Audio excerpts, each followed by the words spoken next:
So one of the questions that always gets asked, which has the better cockpit, the 109 or the Spitfire? Well, I recently sat in a 109 and gave my impressions on that, but now I want to check out the Spitfire and compare those two. So join me. So for this comparison, I will do this in 3 chapters. First, which cockpit has better visibility, considering that pilots had to keep their head on a swivel. Second, which cockpit is more ergonomic and easy to use. And finally, which instrumentation has a better layout, to make it quick and easy to read during combat. This is of course subjective. By the way, my Inside Cockpit episode for the Bf 109 is coming up. Channel supporters and patrons already have early access.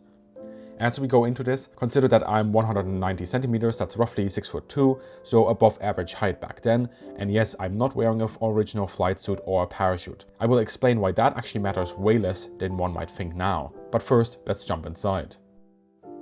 First up, cockpit visibility. So they always say that the Bf 109 cockpit is very tight, and that is true. I mean, look at this. I have barely any spacing. In fact, I have no spacing on the top of the canopy, and rearward visibility and anything that is sort of shoulder upwards is really rather tight in the 109. Consider also what Volker Bau has to say. He flies the Bf 109 for the Messerschmitt Stiftung. If you put you in a small box that's half of your size, then you feel like you're in the aircraft. So claustrophobic is definitely a problem, and you have no space at all. The aircraft was built around the pilot. There's not even a centimeter space. For the full interview, check out this video. Now let's go to the Spitfire. I have more room. I have definitely more room. Now, yes, it's true side to side. I do still bang my head a little bit, but if I were to go around like this really quickly, yeah, that is so much better. And I don't bang my head on top of the canopy either. And the way the seat is positioned right here would be perfect for somebody of my size. The Spitfire we have here has the balloon hood, an outward bulging canopy. You may also know it as the Malcolm hood. This wasn't available on the very first Spitfires, which had a more straight cut. Based on Morgan and Shacklady's absolute cannonball of a book, this was improved with a top bulge in July 1940 and the balloon hood end of 1941. From then on, this was generally standard. The Messerschmitt canopy we have here is representative basically of all Bf 109s until the G model, until the later 1933 Erlahaube, which wasn't mounted on all 109s. So overall, this remains a fair comparison. In terms of cockpit space and visibility, the Spitfire has it, no question in my mind. When I sat in the Bf 109, I only had a shirt on and no parachute. Some people criticized this on the Bf 109 cockpit video, saying that I would have had even less space in real life. Already in that video, I addressed this parachute issue by explaining that the compensating lack of an original bucket seat makes this criticism void. And as I said back then, the space was marginal for my body movements. If you argue that it would be worse with a flight suit, then by extension, we're actually saying the same thing. With the Spitfire, however, I wore a very bulky jacket. It's an analog to a flight jacket. I still had room to move and contort my body with comparative ease to the 109. Some of you might now consider my size as not representative. This is valid, but consider this. Josh, my more compact cameraman, fits in the 109, but that also means that he will fit better in the Spitfire as well. If I personally don't fit properly in the 109 but do fit in the Spitfire, that still keeps the Spit on top, as taller pilots also existed back then. I think that the Spitfire deserves the visibility win, also when we consider the improvements to the canopy. These were made earlier and with more consideration to the pilot. We can see this with the armor additions to both the Spitfire and the 109, where the 109 had to go through some workarounds with armored glass in order to recoup some lost visibility. Consider here the impact of the general design. Although likely not done for later pilot visibility, the Spitfire's more oval shape gave the design the advantage to add these rounded cutouts that additionally improved rearward visibility, something the boxy 109 cannot do. By the way, do make sure that you visit the IWM Doxford and book in for their Spitfire experience there some days in advance. Mick, who runs it most days, gives you a brilliant presentation, and then you can also sit inside. And if you want to visit the Messerschmitt Stiftung in Germany, access information is also in the description. Now let's talk about the ergonomics. That is how easy I can use the controls and how user-friendly the whole thing is. Two things are important for me here. What is the freedom of movement that I have, and what can I do on the stick and throttle without having to manipulate other controls during combat. say that his shoulder upwards to the side and to the rear is really, really poor. But I think, considering the reputation of the Bf 109, one of the things that has to be pointed out is that the internal layout, even with the hood down, is not that bad. In fact, ergonomically speaking, there's a lot of positives here. So let me show you that. If I just open up this portion, just so you can have a better look.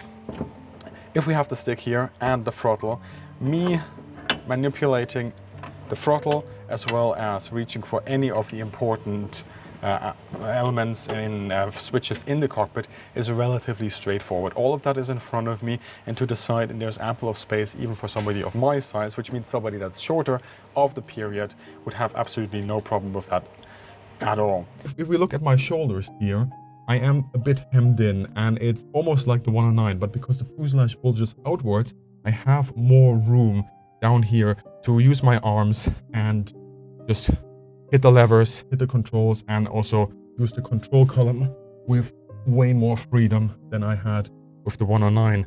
It's also much better regarding the spacing from my knees, because the Spitfire has that hinge on the control column, which doesn't interfere, where my legs don't interfere with the control column itself. So that's really well done. So far, the Spitfire does it a bit better, but let's look at the controls. Starting with the Bf 109 E3, the pilot has the benefit of full engine automation. Though they can manually control the prop pitch, and in fact should until takeoff, once in flight they don't have to.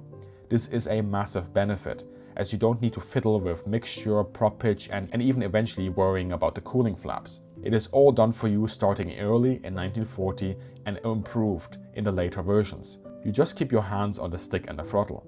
The throttle would also eventually have a prop pitch switch, meaning in manual setting you don't even have to lift your hand off it either. The less the pilot has to think and manipulate controls, the more they can focus on looking around and dogfighting. The Spitfire here is very different, with a comparatively higher workload on the pilot. This eventually decreased. The mixture control of the Spit was tied to the throttle to prevent the pilot running the engine at unsuitable mixtures. With later Mark V Spitfires, mixture automation is also added, and that becomes standard with the Mark IXs.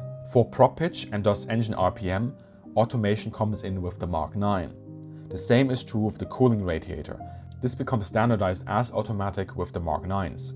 The added supercharger then is also automatic. All in all, this means that the Spitfire trails the 109 by about 2 years in ease of use through automation. In the end, this is a very mixed bag. I would argue that the Spitfire has far more room for arm and hand movements, and the swivel on the stick is really neat. On the 109, my legs actually interfered with sideways deflection, although typically you don't need the full range. However, the 109 was far more user-friendly from the start with early engine and cooling automation, and that also makes pilot training easier. The less you have to worry about levers, buttons, switches, the better. All in all, new pilots could easily forget the most obvious thing. One of your elite trying to land without wheels. Undercarriage lever a bit sticky, was he, sir? Well, yes, as a matter of fact, it was. Well, I wouldn't tell the CO that, sir. This emphasis on automation keeps the pilots' heads on the main controls, the throttle and the stick, and that's critical. The HOTA setup we have in modern jets shows this. The Spitfire does catch up, but only by the mid-war. So overall, I would say it's basically evens out here. The Spitfire has the ergonomic space that it requires, while the 109 neither has it nor needs it. We can judge this as a tie, or if you prefer to differentiate both elements, give them each a point. Now let's move on to the instrumentation. What we are looking for is a nice, clean and easy to read interface. Basically, you want to be able to read the most important info of heading, speed and altitude, and do so at a glance, like reading a watch with a quick flick of the wrist. And for watches, look no further than our friends at Rec Watches. Do you want to wear a piece of a Spitfire on you at all times? Well, you can, with X4009, and you can do so at a discount. This watch not only comes in beautiful colors and designs, but features a piece of a Battle of Britain Spitfire flown by Australian ace Pat Hughes. Hughes is one of the top scorers of the early war period, and in fact, his tally went up so quickly during the Battle of Britain when he flew with No. 234 Squadron that he is considered to be one of the greatest Allied aces. Hughes shot down up to 70 German aircraft, including 10 109s, between July and September 1940. While he was shot down and died that month, his plane X4009 is now being restored, and every sale within the X4009 series contributes to the restoration. You can order yours at a 10% discount with the code MA on checkout via the link in the description. For me, X4009 is the perfect watch. I've been wearing rec watches for years now and absolutely love them. To check the time and remembering that I carry a piece of a Spitfire with me always cheers me up. It is easy to read as it should be, has none of that extra nonsense with 17 different dials or the horrible in-your-face bulk that I sometimes see with other watch brands. This watch is stylish, shows the time, carries a piece of aviation history, and is always good for an anecdote about the Battle of Britain. And with that discount, what more could you want? Now let's talk about instrumentation. This needs to be easy to read with the important info front and center. This means a focus on basic flight instruments and engine dials, as these are the most critical at all times to the pilot. Some of the things I will talk about here are in the margins. For example, it is hard to say whether a pilot referencing RPM, then manifold pressure, then engine temps in one swift glance will have an easier time in the 109 or the Spitfire. A pilot will always get used to what they have and build up muscle memory, even in arguably worse setups. On average, there is no winner in such subjective margins, so I will concentrate on the big picture and overall placements here, as I do believe that we have a winner there. To do this, we will look at the manuals to get a standardized look, as the limited modifications that could happen in the field will make us argue in circles. Just a note here, I initially wanted to use footage or screenshots from simulations like IL-2 Great Battles to visualize this.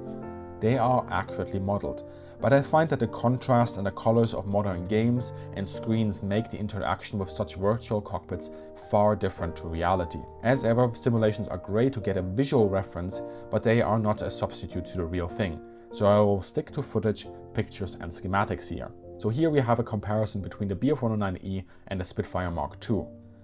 The 109 has a symmetric box layout for basic instrumentation, engine dials and engine control dials. The tiered layout can make reference of some instruments behind the stick difficult, but overall it is a clean setup. The offset gun sight interferes far less with dash visibility than you'd expect. The Spitfire has a really solid basic 6 setup with an artificial horizon as a bonus. The 109E didn't have this as it was not considered necessary at the time. The Spitfire has the critical flight instruments in a good place. However, it's almost like two people designed this. The center is great and the sides are cramped. The circular stick can also interfere with the front instrument, but that's normal for the time. Now the haphazard placement on the side has a sort of systematized logic, but it doesn't really commit to it. To the left, dials of all sorts, and to the right, the engine control dials are tucked into a corner.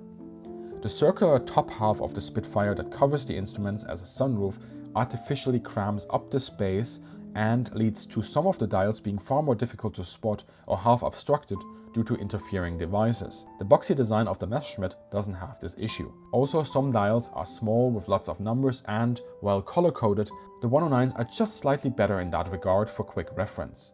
And then we move on to the Bf 109F and G and the Spitfire Mark IX. The Bf 109F cockpit improves an already good instrument layout. The Messerschmitt gets rid of the tiered layout and moves engine control dials to the right. It's a similar placement to the Spitfire, where these dials get lost a bit in the nether. The added ammo counters also have a nice quick reference on the remaining DACA without disturbing the existing layout. And with the G model, the 109 also gets an artificial horizon. For the Spitfire, not that much changes. New warning lights for the superchargers are neat for quick reference. The clock disappears, which I find bizarre, but I do see it installed in many Spits, so I wonder if this was ever enforced. Then again, we never know where the restorations got their inspiration from. Writ large, I do not think that the changes to either plane shift the balance. The 109 just does it better by focusing on what's most important. Let me explain this with the Spitfire. I think the main problem is that the Spit tries to put too much in the space. The oxygen dials on the left and the voltmeter to the top right are unnecessary. They should be moved to the pilot's right-hand side. History has shown us that that is a good spot for such dials. A smaller clock can also be fitted neatly into the voltmeter's position, although I would place it slightly lower. This frees up space on the left for a clean layout, and to the right I would have moved the circular gauges inwards to give better visibility of the boost gauges and the engine temps. These dials are critical if you're running the engine at combat power. The pressure gauges instead should sit below them in a secondary position. This would improve legibility of the dash without cluttering up the center, as the Spitfire's Basic 6 has a clear visual break from the remaining dials due to a dedicated raised panel. But enough of what I want in hindsight. For the time, this is actually still pretty good. In the end, the 109 is the winner here, I think. The Spitfire has a great 6-pack setup, but the 109 interface is just more user-friendly. It focuses on the most important elements the pilot needs at all times and banishes everything else into secondary positions where they can be referenced in the few moments that you need them. While not perfect, it is clean for the time, makes good use of available space, and the dials are easy to read.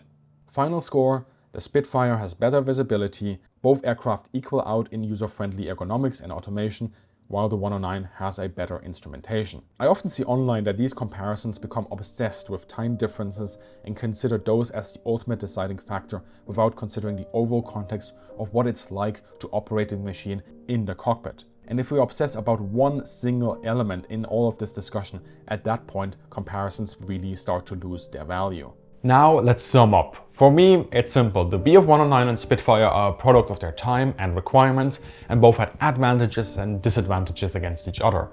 Their cockpits reflect this, and I enjoyed this comparison as two case studies.